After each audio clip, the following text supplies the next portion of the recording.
لله نحمده ونستعينه ونستغفره ونعوذ بالله من شرور أنفسنا ومن سيئات أعمالنا من يهده الله فلا مضل له ومن يضلل فلا هادي له وأشهد أن لا إله إلا الله وحده لا شريك له وأشهد أن محمدا عبده ورسوله يا أيها الذين آمنوا اتقوا الله حق تقاته ولا تموتن إلا وأنتم مسلمون يا أيها الناس اتقوا ربكم الذي خلقكم من نفس واحدة وخلق منها زوجها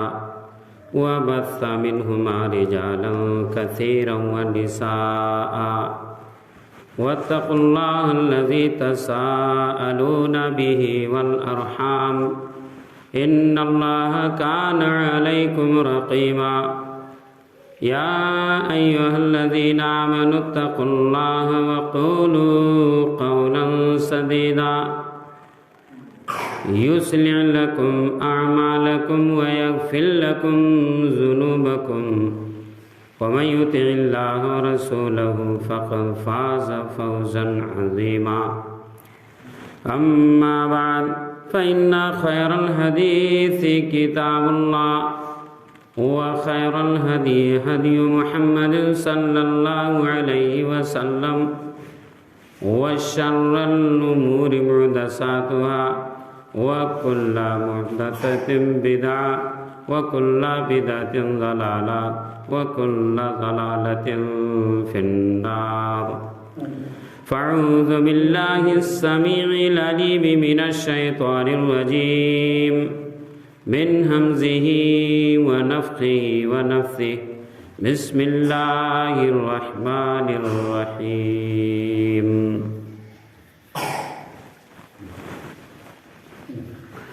ما أصاب من مصيبة في الأرض ولا في أنفسكم إلا في كتاب من قبل أن نبرأها لكي لا تأسوا على ما فاتكم ولا تفرحوا بما آتاكم وقال الله تبارك وتعالى في موضع آخر فكلا أخذنا بذنبه فمنهم من أرسلنا عليه حاصبا ومنهم من أخذته الصيحة ومنهم من خسفنا به الأرض ومنهم من أغرقنا وما كان الله ليظلمهم ولكن كانوا أنفسهم يظلمون۔ تمام قسم کی تعریفیں، حمد و ثنا، بڑائی و بزرگی، عظمت و کبریائی اللہ رب العالمین کے لیے لائق و زیبا ہے، جو ہمارا خالق و مالک، مربی و پالنہار اور ساری ضرورتوں کو پوری کرنے والا ہے۔ چھوٹی بڑی جو بھی نعمتیں ہمارے پاس ہیں جس سے کہ ہم فائدہ اٹھا رہے ہیں، سب اللہ تبارک و تعالیٰ نے ہمیں دیا ہے۔ وما بکم من نعمت فمن اللہ، کہ تمہارے پاس جو بھی نعمت ہے سب اللہ کی جانب سے ہے، اللہ کا دیا ہوا ہے، اسی نے عطا کیا ہے۔ انگنت و بے شمار درود و سلام نازل ہوئے امام الانبیاء رحمۃ للعالمین محمد الرسول اللہ صلی اللہ علیہ وسلم پر، جنہیں اللہ تبارک و تعالیٰ نے اہل کائنات کی رشد و ہدایت کے لیے سب سے آخر میں مبعوث فرمایا، اور آپ کے ذریعے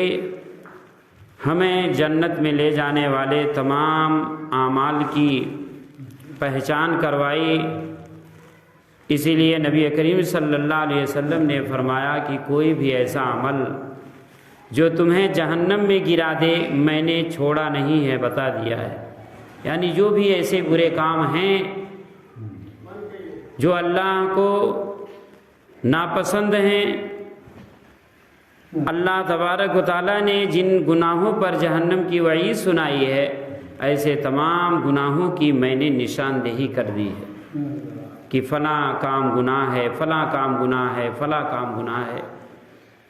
اور کوئی بھی ایسا عمل جس سے اللہ راضی اور خوش ہونے والا ہے، جس کام کے کرنے کی وجہ سے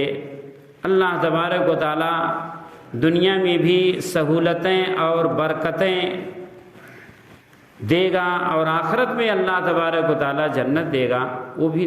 میں نے نشاندہی کر دی ہے۔ ما ترکت شیئا یقربکم الی اللہ الا وقد امرتکم بہ، کہ جن اعمال کے ذریعے سے تمہیں اللہ کا قرب ملنے والا ہے، اللہ خوش ہو کر کے تمہیں جنت دینے والا ہے، ایسے تمام اعمال کی میں نے نشاندہی کر دی ہے۔ محترم سامعین کرام، آج کے خطبہ جمعہ میں خاص طور سے عذاب الہی کے اسباب اور بچنے کے اسلامی طریقے، اس موضوع پر کچھ باتیں میں سامنے رکھوں گا کہ دنیا کے اندر اللہ تبارک و تعالی مختلف شکل میں لوگوں پر عذاب بھیجتا ہے، تو اس کے اسباب کیا ہیں۔ ابھی زیادہ دن نہیں ہوئے ہیں، 6 فروری کو جو زلزلہ آیا، اور اس طرح سے اب تک ملبے میں لوگ دفن ہیں، اور ان لوگوں کو نکالا جا رہا ہے۔ 20-25 ہزار لوگ مر چکے ہیں، دفن ہو چکے ہیں ملبے کے نیچے، اور 40-50 ہزار سے بھی زائد لوگ زخمی ہیں۔ بتانا یہ ہے کہ یہ زلزلے یا اس طرح سے کوئی حادثہ آسمانی یا زمینی کوئی مصیبت، کوئی عذاب عوام پر جب آتا ہے تو یہ وقتی ہے، اچانک یہ آ جاتا ہے کیا؟ یا اس سلسلے میں اللہ تبارک و تعالیٰ نے کبھی کوئی فیصلہ کر دیا ہے؟ اسی ضمن میں میں نے سورہ حدید کی آیت نمبر 22 کو میں نے تلاوت کیا ہے۔ یہ اچانک حادثہ نہیں آیا ہے، اللہ تبارک و تعالیٰ نے ہماری تخلیق سے، زمین آسمان کے بنانے سے 50,000 سال پہلے یہ لکھ دیا ہے کہ سن ہجری میں کہاں پر زلزلہ آئے گا، کتنے لوگ مرنے والے ہیں، کیوں آئے گا، کس شخص کو کون سی بیماری کس عمر میں پکڑنے والی ہے، کس کو کتنی عمر ملے گی، یہ سب چیزیں لکھی جا چکی ہیں۔ اللہ تبارک و تعالیٰ نے قرآن مجید کے اندر ارشاد فرمایا، وَمَا أَصَابَ مِن مُّصِيبَةٍ فِي الْأَرْضِ وَلَا فِي أَنفُسِكُمْ إِلَّا فِي كِتَابٍ مِّن قَبْلِ أَن نَّبْرَأَهَا، کوئی بھی مصیبت زمین کے کسی حصے میں جب آتی ہے، یا تمہارے اپنے جان میں، تمہاری اپنی جسم میں کوئی بیماری تمہیں لاحق ہوتی ہے، کسی تکلیف میں مبتلا ہوتے ہو، تو یہ مصائب و مشکلات، یہ زلزلے، یہ عذاب اچانک نہیں آتے، بلکہ اللہ تبارک و تعالیٰ نے بہت پہلے لکھ دیا ہے۔ زمین و آسمان کی تخلیق سے 50,000 سال پہلے لکھ دیا ہے کہ کتنے سالوں کے بعد کون سا زمینی طوفان آنے والا ہے، سونامی کہاں پر آنے والا ہے، کس ملک پر میں آنے والا ہے، کس ملک میں کب زلزلے آنے والے ہیں، کتنے لوگوں کی پیدائش ہونے والی ہے، کس سن میں، کس سال میں، کس مہینے میں کون شخص پیدا ہونے والا ہے، اور کتنی زندگی اس کو ملی ہے، کون 10 سال میں مرنے والا ہے، کون 20 سال میں مرے گا، کون 50 سال میں مرے گا، کون 70 سال میں مرے گا، اور مرنے سے پہلے کتنی تکلیفیں اس کو جھیلنی ہے، کتنی پریشانیاں اس کی زندگی میں اس کو دیکھنی ہے، کس کو اولاد کی طرف سے تکلیف ہوگی، کس کو بھائی کی طرف سے تکلیف ہوگی، کس کو اپنے بچوں کی طرف سے تکلیف ہوگی، کس کو پڑوسی کی طرف سے تکلیف ہوگی، کون اپنی بنائی ہوئی پراپرٹی کو دنیا میں ختم ہوتا ہوا دیکھے گا، عذاب میں اس طرح سے اس کی کیا کیا چیزیں ختم ہونے والی ہیں۔ یہ تمام چیزیں اللہ تبارک و تعالیٰ نے ہماری تخلیق سے، زمین آسمان کی تخلیق سے 50,000 سال پہلے لکھ دیا ہے۔ اور اللہ تبارک و تعالیٰ نے یہ کیوں بتایا، یہ میں تمہیں کیوں بتا رہا ہوں، قرآن کے ذریعے سے یہ پیغام تم تک کیوں پہنچا رہا ہوں۔ ما اصاب من مصیبت فی الارض ولا فی انفسکم، جو بھی مصیبت اس زمین کے کسی حصے میں اس دنیا میں تمہارے اوپر کہیں پر آتی ہے یا تمہارے اپنے جسم میں کوئی تکلیف، کوئی بیماری، کوئی پریشانی آتی ہے، کسی تکلیف میں، بیماری میں مبتلا ہوتے ہو، الا فی کتاب من قبل ان نبرہا، مصیبت بعد میں نازل ہوتی ہے، اس مصیبت کو میں نے پہلے لکھ دیا ہے۔ زمین میں یا تمہارے اپنے جسم میں اس تکلیف، اس پریشانی کو آنے سے 50,000 سال پہلے میں نے لکھ دیا، اور یہ اس لیے بتا رہا ہوں لِكَيْ لَا تَأْسَوْا عَلَىٰ مَا فَاتَكُمْ وَلَا تَفْرَحُوا بِمَا آتَاكُمْ، تاکہ جو چیز تمہیں ملی نہیں ہے یا ملنے کے بعد جو چیز تم سے چھن چکی ہے، اللہ تبارک و تعالیٰ نے لے لیا ہے، اس پر تم افسوس نہ کرو۔ وہ چیز چھننی تھی اس وقت میں، اور اللہ تبارک و تعالیٰ نے خود ہی اپنے نبی صلی اللہ علیہ وسلم کے ذریعے ہم تک یہ پیغام پہنچا دیا ہے کہ انتہائی کوشش کے باوجود اگر تمہیں وہ چیز نہیں ملتی ہے جس کی لالچ، جس کی حرص تمہیں ہے، تم اسے اپنانا چاہتے ہو کہ یہ چیز مل جائے، پوری زندگی محنت کرتے رہتے ہو، پلاننگ ہوتی رہتی ہے، یہاں تک کہ فائدہ سامنے نظر آتا ہے، لیکن پھر بھی وہ چیز تم سے فوت ہو جاتی ہے یا ہاتھ میں ملنے کے بعد وہ چیز ختم ہو جاتی ہے۔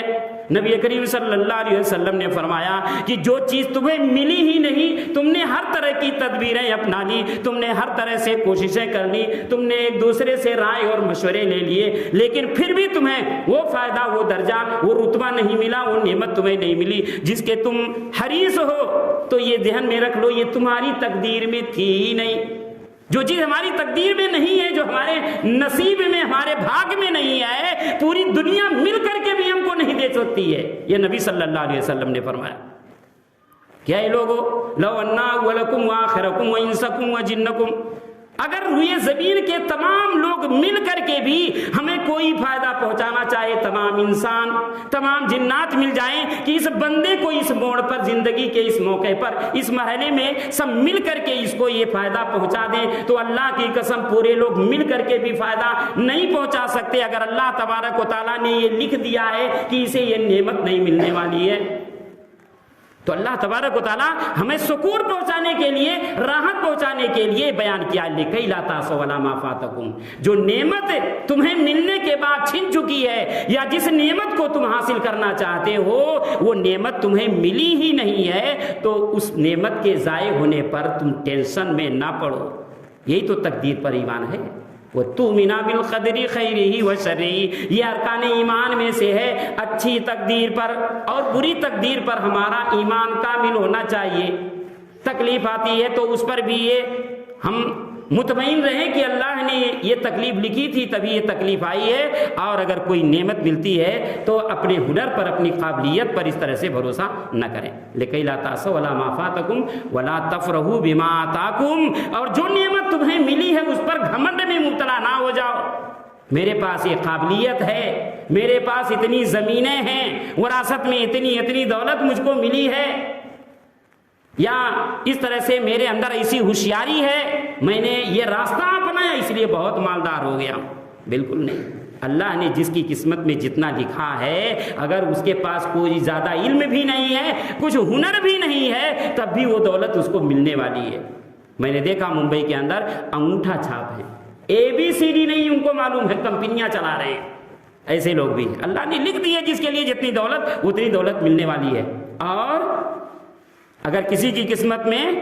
زیادہ دولت نہیں لکھی ہوئی ہے تو غلط راستہ اپنا کر کے وہ نصیب سے زیادہ نہیں پا سکتا۔ یہ نبی کریم صلی اللہ علیہ وسلم نے خود ہی بیان کر دیا۔ نبی کریم صلی اللہ علیہ وسلم نے فرمایا کہ رزق کو کبھی مؤخر نہ سمجھنا، فَإِنَّهُ لَمْ يَكُنْ عَبْدٌ لِيَمُوتَ حَتَّى يَبْلُغَ آخِرَ رِزْقٍ هُوَ لَهُ فَأَجْمِلُوا فِي الطَّلْبِ أَخْذِ الْحَلَالِ وَتَرْكِ الْحَرَامِ۔ رزق کو کبھی مؤخر نہ سمجھنا، کیونکہ جس کے لیے جتنی روزی رب نے لکھ دی ہے، جب تک اتنی روزی وہ سمیٹ نہیں لیتا ہے وہ مرنے والا نہیں ہے، اور جو اس کے نصیب میں نہیں ہے وہ روزی اسے ملنے والی نہیں ہے، چاہے وہ غلط راستہ اپنائے یا صحیح راستہ اپنائے، نصیب سے زیادہ وہ نہیں پا سکتا۔ اسی لیے نبی صلی اللہ علیہ وسلم فرمایا کہ جب روزی مقرر ہو چکی ہے تو تم غلط راستہ اپنا کر کے اپنی روزی کو حرام مت کرنا۔ جو چیز مل چکی ہے اس پر اترائے۔ گھمنڈ، تکبر، یہ ایسی بری صفت ہے جو اللہ تبارک و تعالی کی جانب سے عذاب کا موجب بن جاتا ہے. یہ صفت تکبر نبی کریم صلی اللہ علیہ وسلم نے فرمایا. اور یہ گھمنڈ، یہ تکبر ابلیس کے اندر بھی آیا تھا، راد درگاہ ہو گیا. اللہ تبارک و تعالیٰ نے جب یہ حکم دیا فرشتوں کو کہ آدم کو سجدہ کرو، سجدہ تعظیمی، تمام فرشتوں نے جو ہے سجدہ کیا، ابلیس نے انکار کر دیا. ابا واستکبرا، انکار کر دیا اور تکبر میں آ گیا. تکبر، بڑا ہوں میں، کیوں؟ خلقتنی من ناری و خلقتہ من طین، اے رب تو نے مجھے آگ سے پیدا کیا ہے، آدم کو مٹی سے پیدا کیا ہے. آگ کی خاصیت ہے آگ کے شعلے بلند ہوتے ہیں، آگ کی خاصیت ترقی ہے، آگ کی خاصیت بلندی ہے، آگ کی خاصیت اونچائی ہے، شعلے اوپر کی طرف جاتے ہیں. مٹی کی خاصیت تنزلی ہے، مٹی کو پھینکا جائے تو نیچے وہ مٹی آتی ہے اور آگ کے شعلے اوپر جاتے ہیں. جو بلند چیز ہے وہ اپنے سے کمتر چیز کے آگے جھکے، یہ بات سمجھ میں نہیں آتی ہے. شیطان نے، ابلیس نے قیاس لگایا، اللہ کے حکم سے سرتا منہ موڑ لیا، تکبر میں مبتلا ہو گیا. اللہ تبارک و تعالیٰ نے اس کو راد درگاہ کر دیا. تکبر اتنی بری صفت ہے. مسلم شریف کی روایت، نبی کریم صلی اللہ علیہ وسلم نے فرمایا کہ تم میں سے پہلے لوگوں میں ایک شخص ایسا تھا جس کے بال انتہائی خوبصورت تھے، بالوں میں کنگھی کیے ہوئے، بالوں کو سنوارے ہوئے، بہترین چادریں پہنے ہوئے، زیب دن کیے ہوئے، گھمنڈ میں آ کر کے چل رہا تھا، اتراتا ہوا چل رہا تھا، متکبرانہ چال چل رہا تھا، گھمنڈ میں چل رہا تھا. اللہ تبارک و تعالیٰ نے زمین کو حکم دیا اور اس زمین نے اسے پکڑ لیا، زمین میں اسے دھسا دیا گیا. فَوَيَتَجَلْجَلُ حَتَّى تَقُومَ السَّاعَةُ، وہ دھستا چلا جا رہا ہے اور قیامت تک وہ دھستا چلا جائے گا. کتنے لوگ آج گھمنڈ میں مبتلا ہیں؟ کس چیز کا گھمنڈ ہے؟ کسی کو اپنی قابلیت پر گھمنڈ ہے، کسی کو اپنے دولت پر گھمنڈ ہے، کسی کو اپنے علم پر گھمنڈ ہے، کسی کو اپنے فن پر گھمنڈ ہے، کسی کو اپنے عہدے پر گھمنڈ ہے، کسی کو اپنی زمین پر گھمنڈ ہے، کسی کو اپنی جائیداد پر گھمنڈ ہے، کسی کو اپنی اولاد پر گھمنڈ ہے، کسی کو اپنے بینک بیلنس پر گھمنڈ ہے. غرضے کی ہر شخص دیکھیے، اکثر و بیشتر لوگ الا ماشاء اللہ کسی نہ کسی نعمت کے ملنے کے بعد بجائے اس کے کہ اللہ کے شکر میں لگے رہیں، گھمنڈ میں مبتلا ہے. کسی کو خاطر میں نہیں لاتے، کسی کی تعظیم نہیں کرتے. ظاہر سی بات ہے جب اللہ تبارک و تعالیٰ نے انفرادی طور پر ایک شخص کے اندر تکبر آ گیا، اسے زمین میں دھسا دیا اور دھستا چلا جا رہا ہے. آج کی بات رہی، قیامت تک وہ دھستا رہے گا. مسلم شریف کی روایت. تو کیا اللہ تبارک و تعالیٰ گناہوں کی وجہ سے عذاب مسلط نہیں کرے گا؟ بالکل کرے گا. پہلے لوگوں کو گناہوں کی وجہ سے ان پر عذاب بھیجا اور مختلف قسم کے عذاب، تو ہمیں کیوں چھوڑ دے گا؟ قرآن کیوں اللہ تبارک و تعالیٰ نے نازل کیا کہ ہم پڑھیں، سمجھیں اور اس طرح سے گزری ہوئی گزشتہ قوموں نے جو غلطیاں کی تھی اور جن غلطیوں کی وجہ سے اللہ نے ان کی گرفت کی، ان پر عذاب بھیجا، ہم وہ غلطیاں نہ دہرائیں. اگر دہرائیں گے تو یہ عذاب ہم پر بھی مسلط کرنے پر اللہ قادر ہے. اور یہ بیان کیا، قل هو القادر على يبعث عذابا من فوقكم او من تحت ارجلكم او يلبسكم شيعا ويذيق بعضكم بأس بعض. اے نبی صلی اللہ علیہ وسلم لوگوں کو کہہ دیجئے، لوگوں کو سنا دیجئے کہ اللہ اس بات پر قادر ہے کہ تم پر اوپر کی جانب سے عذاب بھیج دے یا نیچے کی جانب سے عذاب بھیج دے، یا تمہیں آپس میں لڑوا کر کے اور اس طرح سے ایک دوسرے کے ہاتھوں سے قتل کروا دے. یہ عذاب کی مختلف شکلیں ہیں. اوپر سے عذاب، بارش نازل ہوتی ہے، ضرورت سے زیادہ بارش ہو جائے، پورا سیلاب آ جائے، فصل تیار ہے، کاٹنے کے قریب ہے، اوپر سے اس طرح سے اولے گریں، برف باری ہو جائے، برف کی بارش ہو جائے اور اس طرح سے پوری فصل برباد ہو جائے. یا اللہ تبارک و تعالیٰ اوپر سے پتھروں کی بارش نازل کر دے. نہیں کہ اللہ تبارک و تعالیٰ، ہم پڑھتے ہیں سورہ فیل کی، الم تر کیف فعل ربک باصحاب الفیل. کیا تمہیں معلوم نہیں کہ اللہ تبارک و تعالیٰ نے ہاتھی والوں کے ساتھ کیا کیا؟ وَلَوْ أَسْلَمَ مَنْ فِي السَّمَاوَاتِ وَمَنْ فِي الْأَرْضِ. اللہ تبارک و تعالیٰ کے تابع فرمان کائنات کی ہر ایک شے ہے. جس چیز کو اللہ حکم دے دے کہ تجھے یہ کرنا ہے، اگرچہ دیکھنے کے حساب سے اس کے اندر وہ قابلیت نہیں ہے، لیکن اس کے اندر اللہ تبارک و تعالیٰ قابلیت پیدا کر دیتا ہے. کسی کو ایک چھوٹے سے کنکر سے مارو، تکلیف زیادہ نہیں ہوگی، اور اگر ہوئی بھی تو بہت معمولی ہوگی، لیکن اللہ تبارک و تعالیٰ اسی کنکر کو حکم دے دے کہ یہ کنکر اے کنکر تو جس پر اب گرنے والی ہے اسے بچنا نہیں ہے، اسے ختم کر دینا ہے۔ چنانچہ اللہ تبارک و تعالیٰ نے پرندوں کا ابابیل پرندوں کا جھنڈ بھیجا ابرہا اور اس کے جو ہے لشکر پر۔ وہ پرندے اپنے چونچ میں اور جو ہے اس چنگل میں چھوٹے چھوٹے جو ہے کنکر پتھر لے کر کے آئے، اور اس طرح سے جب گرائے تو یہ چھوٹا کنکر جس کو اللہ نے حکم دیا کہ جس پر تو گرے گی وہ اس بچنا نہیں ہے، اس کو جس پر بھی گرا سب پر گرا، سب لوگ ہلاک و برباد ہو گئے، کوئی نہیں بچا۔ اور اللہ تبارک و تعالیٰ کس چیز کو لشکر بنا دے، جو چیزیں جو نعمتیں ہمارے پاس ہیں، جن نعمتوں سے مستفیض ہو رہے ہیں، فائدہ اٹھا رہے ہیں، کبھی یہ نعمتیں ہمارے ہلاکت و بربادی کا ذریعہ اور سبب بن جاتی ہیں۔ تو اللہ تبارک و تعالیٰ اوپر سے عذاب بھیجنے پر قادر ہے، نیچے سے عذاب بھیجنے پر بھی قادر ہے۔ زلزلے آتے ہیں، زمین ہلتی ہے، مکانات منہدم ہو جاتے ہیں، زمین پھٹتی ہے، اس کے اندر لوگ سما جاتے ہیں۔ اللہ تبارک و تعالیٰ اس زمین کو حکم دیتا ہے تو یہ زمین ہلنے لگتی ہے، اور یہ زمین جس کے اوپر ہمارے کھانے پینے کی چیزیں موجود ہوتی ہیں، جس پر ہمارے مکانات ہوتے ہیں، جن میں ہم آرام سے رہتے ہیں، یہی مکانات ہمارے اوپر گر جاتے ہیں، ڈھہ جاتے ہیں، اور اس طرح سے یہی ہمارے لیے عذاب کا ذریعہ اور سبب بن جاتے ہیں۔ اور یہ سب کچھ اچانک نہیں ہوتا، یہ چیز میں نے بتا دیا کہ کس کس طرح کی کون سی تکلیف کس کی زندگی میں آئے گی اور کون سے غلط راستے کون اپنائیں گے، تو اللہ تبارک و تعالیٰ کس طرح کے عذاب ان کے اوپر مسلط کرے گا۔ اللہ تبارک و تعالیٰ نے قرآن مجید کے اندر ارشاد فرمایا فَكُلًّا أَخَذْنَا بِذَنبِهِ فَمِنْهُم مَّنْ أَرْسَلْنَا عَلَيْهِ حَاصِبًا وَمِنْهُم مَّنْ أَخَذَتْهُ السَّيِّئَةُ وَمِنْهُم مَّنْ خَسَفْنَا بِهِ الْأَرْضَ وَمِنْهُم مَّنْ أَغْرَقْنَا وَمَا كَانَ اللَّهُ لِيَظْلِمَهُمْ وَلَٰكِن كَانُوا أَنفُسَهُمْ يَظْلِمُونَ۔ بہت سے ایسے لوگ گزرے ہیں، فَكُلًّا أَخَذْنَا بِذَنبِهِ، ہم نے تمام لوگوں کو ان کے گناہوں کی وجہ سے پکڑ لیا،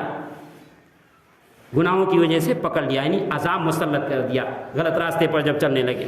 فَمِنْهُم مَّنْ أَرْسَلْنَا عَلَيْهِ حَاصِبًا، کچھ ایسے لوگ بھی گزرے ہیں، ایسی امتیں بھی گزری ہیں جن کے اوپر ہم نے پتھروں کی بارش نازل کی۔ وَمِنْهُم مَّنْ أَخَذَتْهُ السَّيِّئَةُ، اور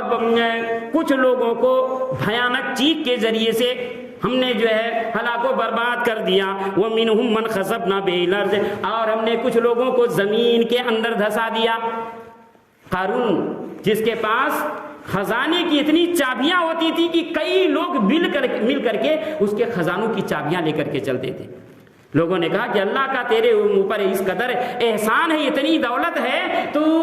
ضرورت مندوں پر غربا مساکین پر کچھ خرچ کر۔ اس نے کیا کہا انما اوتیتہ علی علم، میں اس لائق ہوں کہ یہ خزانہ میرے پاس رہے، یا میری قابلیت کی بنیاد پر میری ہوشیاری کی وجہ سے یہ خزانہ مجھ کو دیا گیا ہے۔ اللہ تبارک و تعالیٰ نے جب اس طرح کے متکبرانہ الفاظ اس نے اپنی زبان سے نکالا تو اللہ تبارک و تعالیٰ نے فَخَسَفْنَا بِهِ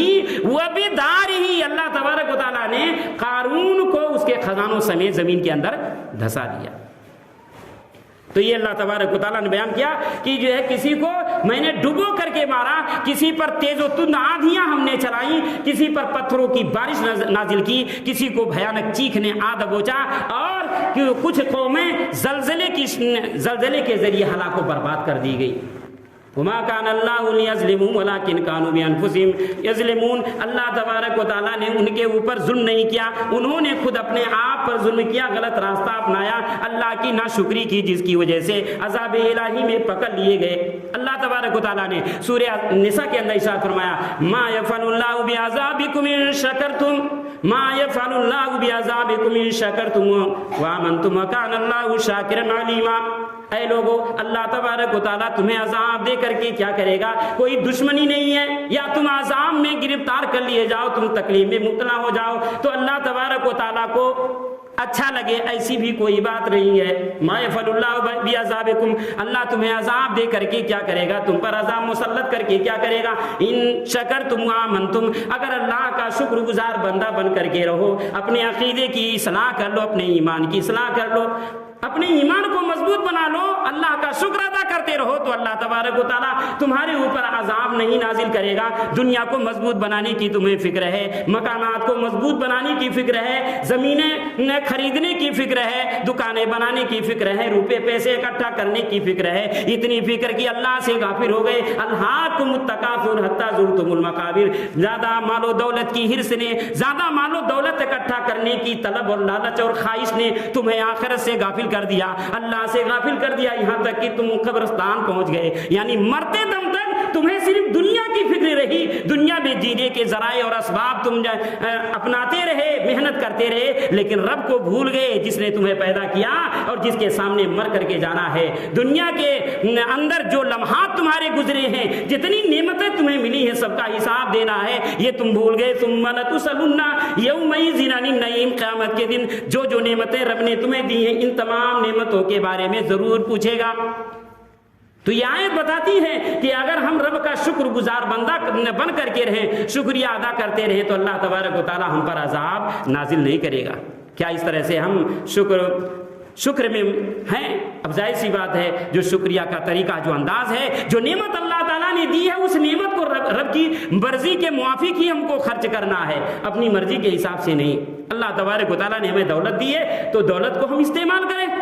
حلال جگہ سے کمائیں، اور اس طرح سے اپنے اوپر، اپنے بچوں پر دین کے کاموں میں ہم خرچ کریں، غربا مساکین کو محروم نہ کریں، ورنہ اللہ عذاب بھیجنے پر قادر ہے۔ سورہ قلم کے اندر اس کو بھی ہم پڑھتے ہیں کہ باغ بہت اچھا تھا اور بہت بہترین، بہت بڑا باغ بھی تھا، ہر سال پھل آتا، اور اس طرح سے جب پھل پک کر کے تیار ہوتا تو آس پاس کے تمام غربا مساکین میں اعلان کرا دیتا، سب آتے، پھل اتارا جاتا، ان کو بھی دیتا۔ باپ کا انتقال ہو گیا، اولاد ناخلب نکلی، اولاد نے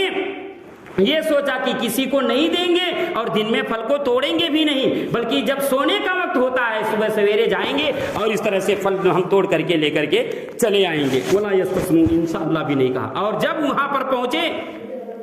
جہاں باغ تھا تو باغ ہے ہی نہیں، جڑ سے ختم ہو چکا ہے۔ اللہ تبارک فطاف علیہ طائف من ربک وہم نائمون، پلان بنا کر کے رات میں سوئے، وہ سوئے ہی تھے کہ ان کے باغ پر اللہ کا عذاب آ گیا، وہ پورے کا پورا باغ جل کر کے ختم ہو گیا۔ تو اللہ تبارک و تعالیٰ نعمتیں دینے پر اگر قادر ہے تو نعمتیں لینے پر بھی قادر ہے۔ اسی لیے حدیث میں موجود ہے، نبی کریم صلی اللہ علیہ وسلم نے فرمایا، اللہ فرماتا ہے، یا ابن آدم انفق علیک، اے ابن آدم تو میری راہ میں خرچ کر، میں تیرے اوپر خرچ کرتا رہوں گا۔ تو میرے دینی ملی بھائیوں، مختصراً کچھ ایسی باتیں میں بتاتا ہوں کہ جس کی وجہ سے اللہ ناراض ہوتا ہے اور اس طرح سے زلزلے وغیرہ کی شکل میں زمین کو حکم دیتا ہے، زمین ہلنے لگتی ہے، زمین پھٹ جاتی ہے، مکانات منہدم ہو جاتے ہیں، اور اس طرح سے لوگ ختم ہو جاتے ہیں، پوری زندگی کا معاملہ درہم برہم ہو جاتا ہے۔ اس سلسلے میں نبی کریم صلی اللہ علیہ وسلم نے بہت ساری باتیں بتائی ہیں، امت کو سمجھایا ہے کہ کس طرح سے کیوں یہ عذاب آتے ہیں۔ خاص چیز نبی کریم صلی اللہ علیہ وسلم نے فرمایا کہ فی ھذی الامۃ خسف و مسخ و قذف، قیل متی ذاک یا رسول اللہ، قال اذا اتخذت القینات والمعازف وشربت الخمور۔ ترمذی شریف کی روایت ہے، نبی کریم صلی اللہ علیہ وسلم نے فرمایا کہ میری اس امت کے اندر خسف اور مسخ ہے اور قذف کا عذاب آئے گا۔ خسف زمین میں دھسانے کا، مسخ صورتوں کی تبدیلی کا، قذف پتھروں کی بارش کا۔ تو اللہ تبارک و تعالیٰ پتھروں کی بارش کرے گا، زمین میں دھسا دے گا، زمین پھٹے گی، زلزلے آئیں گے اور صورتیں بھی تبدیل کر دے گا، یہاں تک کہ قردۃ والخنازیر، بندر اور سور بنا دے گا۔ ممکن ہے اس طرح سے کوئی ایسا ہو جو معصیات میں، رب کی نافرمانیوں میں بہت آگے بڑھ گیا ہو، اللہ تبارک و تعالیٰ اس کو سور یا بندر بنا دے گا، ہماری گلیوں میں ادھر ادھر کہیں پڑا رہے گا، شکل تبدیل ہو چکی ہوگی، یا کسی درخت پر وہ ادھر ادھر اچھل کود کر رہا ہوگا اور ہم یہ سمجھیں گے کہ بیچارہ فلاں شخص کہیں غائب ہو گیا ہے، جبکہ گناہوں کی وجہ سے اللہ تبارک و تعالیٰ اسے بندر بنا دے گا، اسے سور بنا کر کے ادھر ادھر گلیوں میں بھٹکتا ہوا، پھرتا ہوا چھوڑ دے گا۔ تو نبی کریم نے فرمایا کہ جو ہے میری امتوں میں بہت سے ایسے لوگ ہوں گے جن پر پتھروں کی بارش نازل ہوگی، اس کے ذریعے وہ ہلاک کر دیے جائیں گے، صورتیں بدل دے گا، زمین پھٹے گی، زلزلے آئیں گے، اس کے ذریعے سے اللہ تبارک و تعالیٰ ان کو برباد کر دے گا۔ کیوں؟ وجہ کیا ہے؟ نبی صلی اللہ علیہ وسلم سے پوچھا گیا، قیل یا رسول اللہ متی ذاک، اللہ کے رسول صلی اللہ علیہ وسلم یہ ہوگا کب؟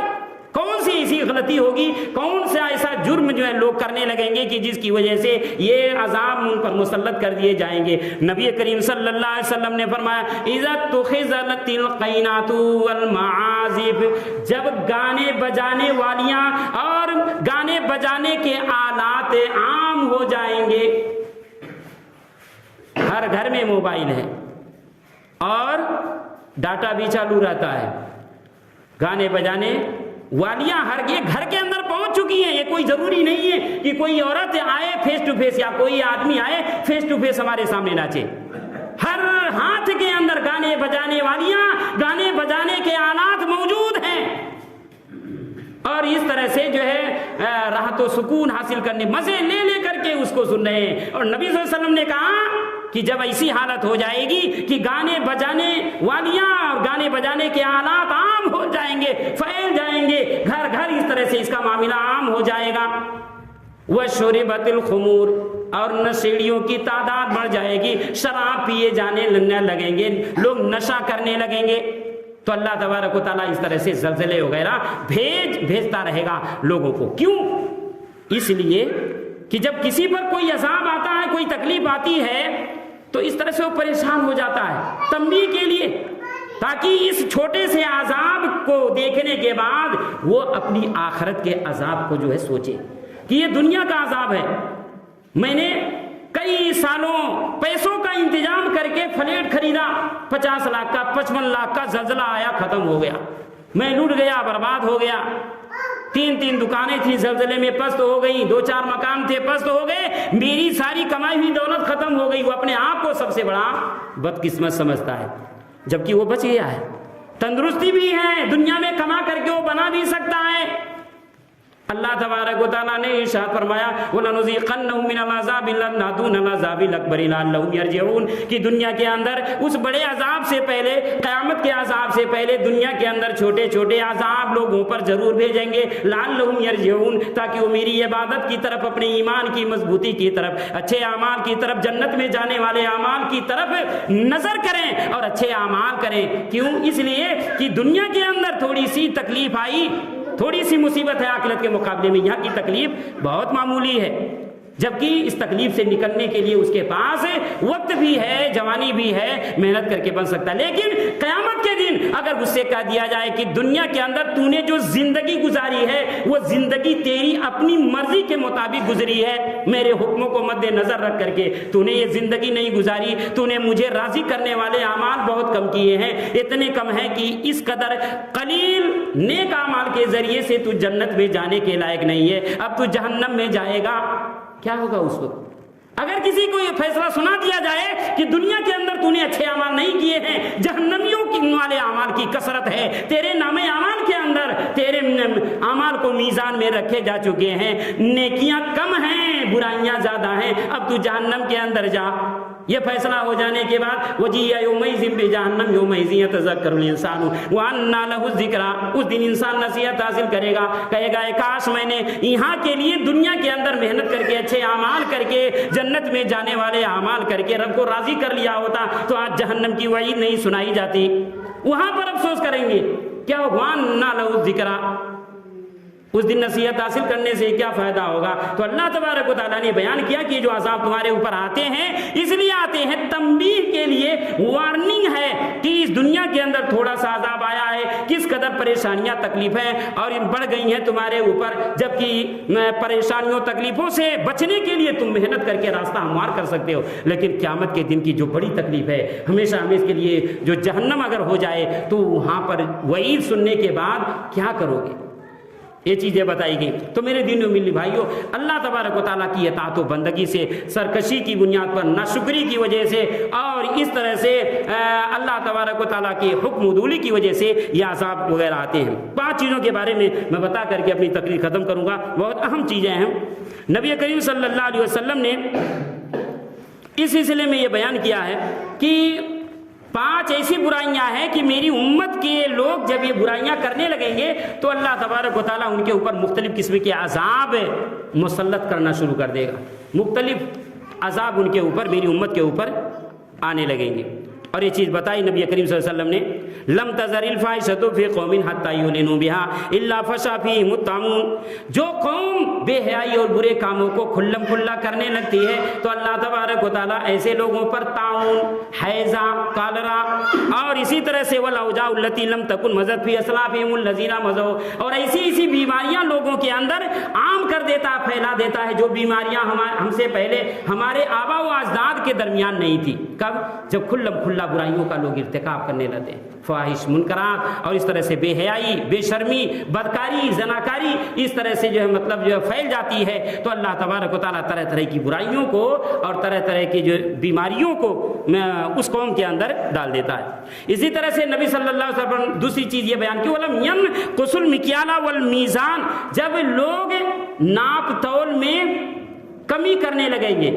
لینا ہے تو پورا، دینا ہے تو وزن کم کر کے دینا، یہ برائی یعنی ناپ تول میں کمی کرنے کی برائی جب میری امت کے لوگوں کے اندر آ جائے گی، الا اخذوا بالسنین، تو ان کے اوپر قحط سالی مسلط کر دی جائے گی، وشدت المعونۃ ومن جور السلطان علیہم، اور طرح طرح کی تکلیفیں اور بادشاہ وقت کی جانب سے ان کے اوپر ظلم ہونے لگے گا۔ اسی طرح سے نبی کریم صلی اللہ علیہ وسلم نے تیسری چیز بھی بتائی، وَلَمْ يَمْنَعُوا زَكَاةَ أَمْوَالِهِمْ، اور جو لوگ زکوٰۃ کی ادائیگی میں کمی کرنے لگیں گے، زکوٰۃ مکمل طور پر ادا نہیں کریں گے، تو اللہ تبارک و تعالیٰ آسمان سے بارش کو روک لے گا، وَلَوْلَا الْبَهَائِمُ لَمْ يُمْطَرُوا، اگر جانور نہیں ہوتے تو اللہ بارش نازل کرتا ہی نہیں۔ اسی طرح سے وَلَمْ يَنْقُضُوا عَهْدَ اللَّهِ وَعْدَ رَسُولِهِ، چوتھی چیز، جو قوم بھی اللہ اور اس کے رسول سے کیے گئے عہد و پیمان کی خلاف ورزی کرتی ہے، إِلَّا سَلَّطَ اللَّهُ عَلَيْهِمْ عَدُوًّا مِّنْ غَيْرِهِمْ، تو اللہ تبارک و تعالیٰ غیر لوگوں کو دشمن بنا کر کے ان پر مسلط کر لیتا، فَخْذُوا بَعْضَ مَا فِي أَيْدِيهِمْ، تو جو